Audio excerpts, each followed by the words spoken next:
Railway recruitment বোর্ডের এনটিপিসির আরো একটি লেটেস্ট কোশ্চেন নিয়ে তোমাদের সামনে চলে এসেছি, যেটা অ্যাডভান্স জিওমেট্রি থেকে নেওয়া। লক্ষ্য করো, এবিসি ত্রিভুজ দিয়ে একটি বৃত্তের অন্তবৃত্ত, অর্থাৎ অন্তবৃত্ত বলতে একটি বৃত্তের ভিতরে একটা ত্রিভুজ অবশিষ্ট, যেটাকে অন্তবৃত্ত ত্রিভুজ বলা হয়। তাহলে এটা বৃত্ত একে তার ভিতরে একটা ত্রিভুজ অঙ্কন করে নিই আমরা প্রথমে। লক্ষ্য করো, এই একটা বৃত্ত এবং এই বৃত্তের ভিতরে একটা ত্রিভুজ অঙ্কন করব, এ বি সি। এটা বৃত্তের কেন্দ্রবিন্দু। বিএসি, এই কোণটি বলে দেওয়া আছে 38 ডিগ্রি। তোমার কাছে চেয়েছে বিসিও। বিসিও এই কোণের মান কত। এবার এটা করার আগে একটু অন্য দেখে যাই। তাহলে এটা থাক।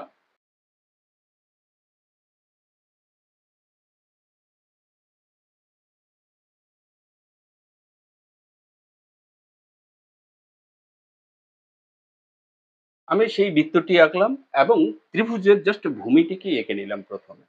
অর্থাৎ এই ভূমিটি তোমার বৃত্তের কোন বৃত্তচাপের উপর অবশিষ্ট। লক্ষ্য করো, এই বিসি বৃত্তচাপের উপর অবশিষ্ট। এটাকে আমি মোটা কালি দিয়ে দিলাম। বোঝা গেছে? এটাকে বলা হয় বৃত্তচাপ। এই বৃত্তচাপের উপর তুমি যতগুলো বৃত্তের উপরে কোণ আঁকতে পারো, প্রত্যেকটা কোণের মান সমান হবে। এই বৃত্তচাপ দিয়েই আমি এখানে একটা ত্রিভুজ আঁকলাম, কোণ আঁকলাম, এই কোণটির মান, এবং এই বৃত্তচাপ দিয়ে আমি এখানে একটা কোণ আঁকলাম, এই কোণটির মান এই কোণটির মানের সঙ্গে সমান। তুমি এখানে যতগুলো কোণ আঁকতে পারো, লক্ষ্য করো, এরকম এই কোণটা, কিংবা এরকম করে এই কোণটা, এই কোণগুলির মান, প্রত্যেকটা কোণের মান সমান। এই কোণগুলিকে বলা হয় বৃত্তস্থ কোণ, কারণ প্রত্যেকটি কোণেই একই বৃত্তচাপের উপর অবশিষ্ট। কোন বৃত্তের একই বৃত্তচাপের উপর অবশিষ্ট সকল বৃত্তস্থ কোণের মান সমান। তাই প্রত্যেকটি কোণের মান এগুলো সমান। ক্লিয়ার? এবার যাব আগের পেজে। চলো আগের পেজে যাই। এই কোণটার মান চেয়েছে তোমার কাছে কত। এবার তা করার জন্য লক্ষ্য করো, এই দিকেও আমি এই বি এর সঙ্গে ও বিন্দুটা যুক্ত করে দিলাম। বি এর সঙ্গে ও বিন্দুটা যুক্ত করার ফলে বিওসি যে কোণটি উৎপন্ন হয়েছে, সেই কোণটি কেন্দ্রের মধ্যে, কেন্দ্রবিন্দুতে কোণটি উৎপন্ন হয়েছে, তাই সেই কোণটিকে কেন্দ্রস্থ কোণ বলা হয়। এবং সেই কেন্দ্রস্থ কোণটি যদি একটু লক্ষ্য করো, ওই একই বৃত্তচাপের উপর কিন্তু সেও আছে, অর্থাৎ বিসি বৃত্তচাপের উপর কিন্তু সেও দাঁড়িয়ে আছে। আর আগে ছিল বৃত্তের উপরে কোণ, সেটা বৃত্তস্থ কোণ।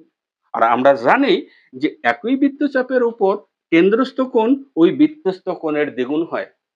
হ্যাঁ, বৃত্তস্থ কোণের দ্বিগুণ হয়। তার মানে এটা যদি 38 হয়, তাহলে এটা হবে তার ডাবল। 38-এর ডাবল 76। ক্লিয়ার এইটুকু? এবার লক্ষ্য করো, ও বি এবং ও সি টাকে তোমরা কি হিসেবে চিনবে? ও বি এবং ও সি দুটেই বৃত্তের ব্যাসার্ধ। আর দুটেই বৃত্তের ব্যাসার্ধ যদি হয়ে থাকে, তাহলে ব্যাসার্ধ দুটি পরস্পর দৈর্ঘ্যের সমান। কারণ একটা বৃত্তের যতগুলি ব্যাসার্ধ অঙ্কন করা হোক না কেন, তারা প্রত্যেকটি দৈর্ঘ্যের সমান হয়। তাই ওবি আর ওসি সমান। আর ওবি এবং ওসি যদি সমান হয়, তাহলে বলো তো, বিওসি এটা একটা কি ত্রিভুজ?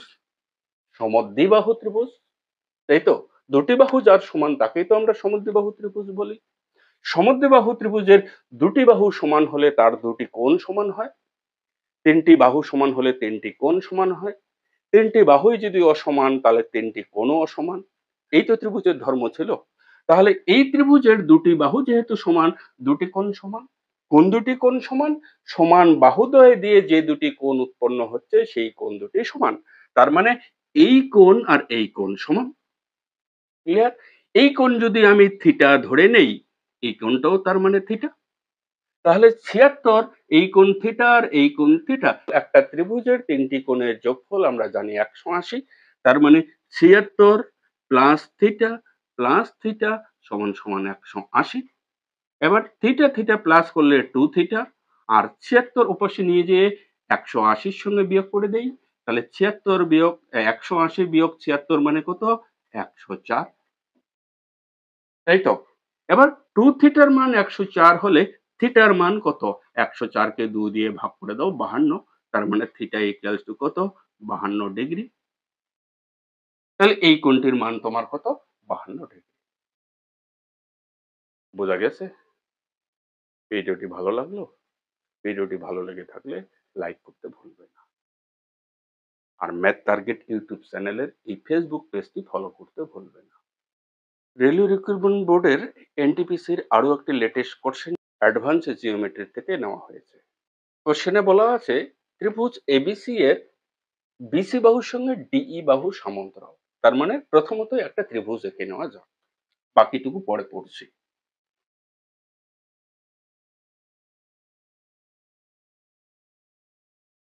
এ বি সি, এই ত্রিভুজের এই বিসি বাহুর সঙ্গে সমান্তরাল ডিই বাহু। তাহলে এখান থেকে আমি করে দেই, এটা ডি, এটা ই। এই ডিই বাহু বিসি বাহুর সঙ্গে সমান্তরাল। ক্লিয়ার এটুকু? এবং ডি বিন্দু, ই বিন্দু যথাক্রমে এবি বাহুকে ডি বিন্দুতে এবং এসি বাহুকে ই বিন্দুতে ছেদ করছে। ডি বিন্দু এবি বাহুকে 2:3 অনুপাতে ভাগ করছে। তাহলে যেহেতু ডিই বাহু বিসি বাহুর সঙ্গে সমান্তরাল, কোন সমান্তরাল সরলরেখা ওই ত্রিভুজের দুটি বাহুকে সমানুপাতে বিভক্ত করে। হ্যাঁ, সমানুপাতে বিভক্ত করে। অর্থাৎ এই দুটির অনুপাত যা হচ্ছে, এই দুটি বাহুরও অনুপাতও সেম হবে।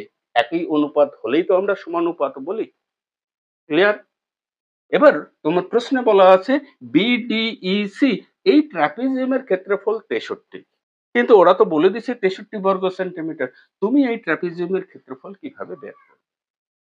ট্রাপিজিয়ামের ক্ষেত্রফল বের করার জন্য তোমাকে এই বাহুটি প্রথমত জানতে হবে। বিসি বাহুটি কত? যেহেতু এই বাহুটি ২, সুতরাং এই বাহুটিও তোমার ২ দাঁড়াবে। এবার এই দুটি বাহুর যোগফল দাঁড়াবে তোমার এই দুটি বাহু। অর্থাৎ 2 প্লাস 3, তার মানে এই বাহুটা হলো তোমার 5। সমস্ত কিছু কিন্তু অনুপাতে বলা হচ্ছে। এটা কিন্তু আনুপাতিক একটা মান। সংখ্যাগত মান বলতে পারো না এটাকে। অনুপাতে মান, আমি আরো একবার বলছি। এবার যেহেতু অনুপাতের মান বলা আছে, তাহলে যেকোনো ত্রিভুজের ক্ষেত্রে বা ট্রাপিজিয়ামের ক্ষেত্রে বা চতুর্ভুজের ক্ষেত্রে যদি আনুপাতিক মান দেওয়া থাকে বাহুর ক্ষেত্রে, তাহলে ওই ত্রিভুজ, ওই চতুর্ভুজ কিংবা ওই ট্রাপিজিয়ামের ক্ষেত্রফল হবে ভূমির স্কয়ার।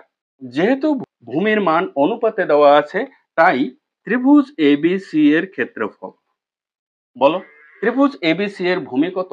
5। তাহলে ক্ষেত্রফল দাঁড়াবে এর ভূমির স্কয়ার, অর্থাৎ 5 এর স্কয়ার মানে কত? 25 একক। এই 25 একক, আবারও বলছি, এই ত্রিভুজের ক্ষেত্রফলের মানটি আনুপাতিকগতভাবে 25, কিন্তু কোনো সংখ্যাগত মান না। এটা এবিসি ত্রিভুজের ক্ষেত্রফল। ঠিক তদ্রূপ এডিই ত্রিভুজের ক্ষেত্রফল, এডিই ত্রিভুজের ক্ষেত্রফল আমরা বলবো এর ভূমি যেহেতু অনুপাতে 2 আছে, তার ক্ষেত্রফল 2 এর স্কয়ার মানে কত? 4 একক। ক্লিয়ার এটুকু? তাহলে পুরো বড় ত্রিভুজের ক্ষেত্রফল তোমার 25 একক এবং এডিই এই ছোট ত্রিভুজের ক্ষেত্রফল 4 একক। তাহলে পুরো বড় ত্রিভুজ থেকে এই ছোট ত্রিভুজ যদি আমরা বাদ দিয়ে দেই, কার ক্ষেত্রফল পাবো? নিচে ট্রাপিজিয়াম অংশটুকুর ক্ষেত্রফল পাবো। তাহলে ট্রাপিজিয়ামের ক্ষেত্রফল অর্থাৎ বিডিইসি এর ক্ষেত্রফল 25 থেকে 4 মাইনাস করব, সেটা হলো 21 একক। ক্লিয়ার এটুকু? 21 একক এই ট্রাপিজিয়ামের ক্ষেত্রফল আনুপাতিকগত দিক থেকে। কিন্তু এই ট্রাপিজিয়ামের ক্ষেত্রফল সংখ্যাগত মান কত বলে দেওয়া আছে তোমাদের? 63। তার মানে 21 এককের মানেই 63। তো 21 এককের মান যদি 63 হয়, বলো, তোমার কাছে চেয়েছে এডিই ত্রিভুজের ক্ষেত্রফল। তাহলে 4 এককের মান কত? 21 এককের মান যদি 63 হয়, বলো 1 এককের মান কত দাঁড়াবে? 3। তাহলে 4 এককের মান 3 4 12 একক। অর্থাৎ এডিই ত্রিভুজের ক্ষেত্রফল 12 বর্গ সেন্টিমিটার। অ্যান্সার।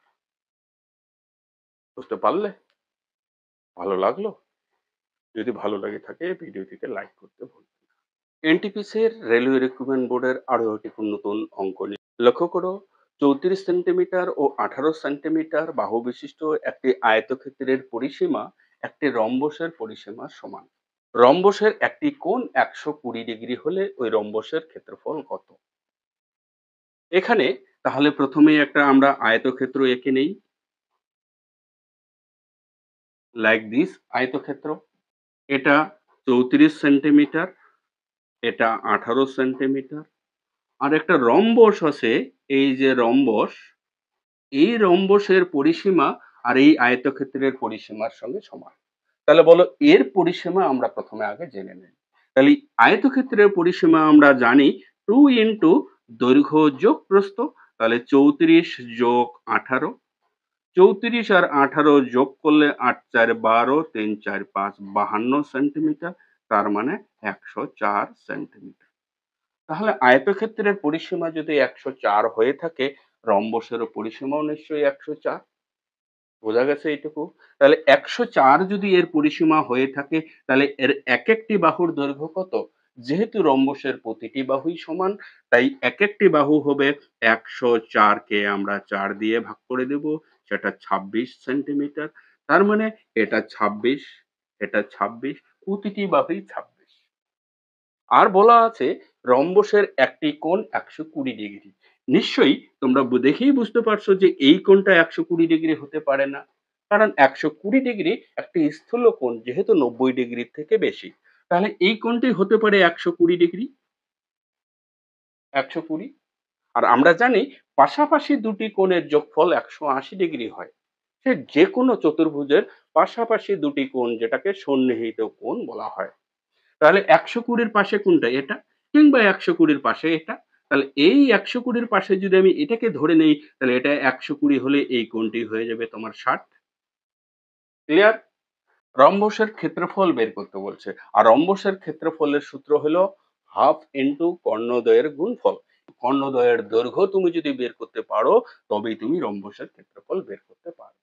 কিন্তু এখানে কোণাকুণি যোগ করে যে রেখা দুটি বা কর্ণ দুটি পাবো, তার কোনো দৈর্ঘ্য নির্ণয় করা সম্ভব নয়।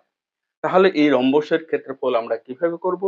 লক্ষ্য করো, এই কোণা আর এই কোণা যোগ করে যে কর্ণটি পাবো, সেই কর্ণটি ড্র করলাম। এবার বলো, এই কোণটা 60 ডিগ্রি, এটুকু তো নিশ্চয়ই কনফার্ম। এই কোণটা যদি 60 ডিগ্রি হয়, এই বাহু এবং এই বাহু কি সমান? তাহলে আপাতত এই কোণের দিক থেকে যেহেতু এই বাহু সমান, সুতরাং এই অংশটিকে, এই ত্রিভুজটিকে কি ত্রিভুজ বলে মনে হচ্ছে? দুটি বাহু সমান। দুটি বাহু সমান হওয়ার কারণে ওই ত্রিভুজটিকে সমদ্বিবাহু ত্রিভুজ বলা যেতে পারে। বলা যেতে পারে কি সমদ্বিবাহুই ত্রিভুজ, যেহেতু দুটি বাহু সমান। কারণ এই বাহুটার দৈর্ঘ্য 26, এই বাহুটার দৈর্ঘ্য 26। তাহলে এই দুটি বাহু সমান হওয়ার কারণে এই ত্রিভুজটা তোমার সমদ্বিবাহু ত্রিভুজ। ক্লিয়ার এটুকু? আচ্ছা, এই সমদ্বিবাহু ত্রিভুজের এই শীর্ষকোণটি 60 ডিগ্রি। তাহলে বলো, এই কোণ আর এই কোণ দুটা তো সমান হবে। তাহলে এই কোণ আর এই কোণ আর এই কোণ, তিন কোণ মিলে তো আমার 180 ডিগ্রি হয় ত্রিভুজের। তাহলে এই কোণ যদি 60 ডিগ্রি হয়, বলতো এই কোণটা আর এই কোণটা দুটাই সমান সমান হবে। তাই 180 থেকে এই 60 কে বাদ দিয়ে দাও, তাহলে থাকে কত? 120। আর 120 কে সমান দুভাগে ভাগ করে দিয়ে দিলে এই কোণটি 60। বোঝা গেছে? এই কোণটিও 60। এবার লক্ষ্য করো, এই কোণটি 60, এই কোণ, তিনটি কোণেই আমার যদি 60 হয়ে থাকে, এবার কোণগত দিক থেকে ত্রিভুজটি কি ধরনের ত্রিভুজ? কোণগত দিক থেকে যেহেতু তিনটি কোণে সমান, তাই ত্রিভুজটিকে আমরা সমবাহু ত্রিভুজ বলবো। আর সমবাহু ত্রিভুজ হলে তিনটি বাহুই সমান হয়। তিনটি বাহু সমান হওয়ার কারণে এই কর্ণটা তোমার কত হয়ে গেল? 26 হয়ে গেল। বোঝা গেল? তাহলে এই সমবাহু ত্রিভুজের ক্ষেত্রফল তুমি বের করো। তাকে 2 দিয়ে গুণ করে রম্বসের ক্ষেত্রফল তুমি পেয়ে যাবে। এবার সমবাহু ত্রিভুজের ক্ষেত্রফল বের করা হয় √3/4 ইন্টু বাহুর স্কোয়ার। বাহু কত? প্রতিটি বাহুই 26 এর স্কোয়ার, এত বর্গ সেন্টিমিটার। ক্লিয়ার? তাহলে √3/4 ইন্টু 26 ইন্টু 26 বর্গ সেন্টিমিটার। 2 দিয়ে ভাগ করে দেবো, এটা 13। আবার সেই 2 দিয়ে ভাগ করে দেবো, এটা 13। ক্লিয়ার? 13 13 169 ইন্টু √3, এত বর্গ সেন্টিমিটার। এটা কি রম্বসের ক্ষেত্রফল? না, এটা রম্বসের ক্ষেত্রফল নয়, এটা রম্বসের অর্ধেকের ক্ষেত্রফল। তাহলে পুরো রম্বসের ক্ষেত্রফল বের করার জন্য ১৬৯ √3 কে ২ দিয়ে গুণ করতে হবে। তাহলে পুরো রম্বসের ক্ষেত্রফল তোমার দাঁড়াবে 2 ইনটু ১৬৯ √3। তার মানে দাঁড়ালো ৯ দুগুণে ১৮, ১৬ দুগুণে ৩২, ৩৩, ৩৩৮ √3 বর্গ সেন্টিমিটার। এটাই তোমার রম্বসের ক্ষেত্রফল। বোঝা গেল? কেমন লাগলো? জিওমেট্রির অ্যাডভান্স লেভেলের কোয়েশ্চেন গুলি দেখে তোমরা কি কোনো কিছু শিখতে পারলে? যদি কোনো কিছু শিখতে পারো, ভিডিওটিতে লাইক করতে ভুলবে না। আর বন্ধু-বান্ধবদের মধ্যে শেয়ার করতেও ভুলবে না। চলো, পরবর্তী কোনো কোয়েশ্চেনে তোমাদের সঙ্গে দেখা হচ্ছে।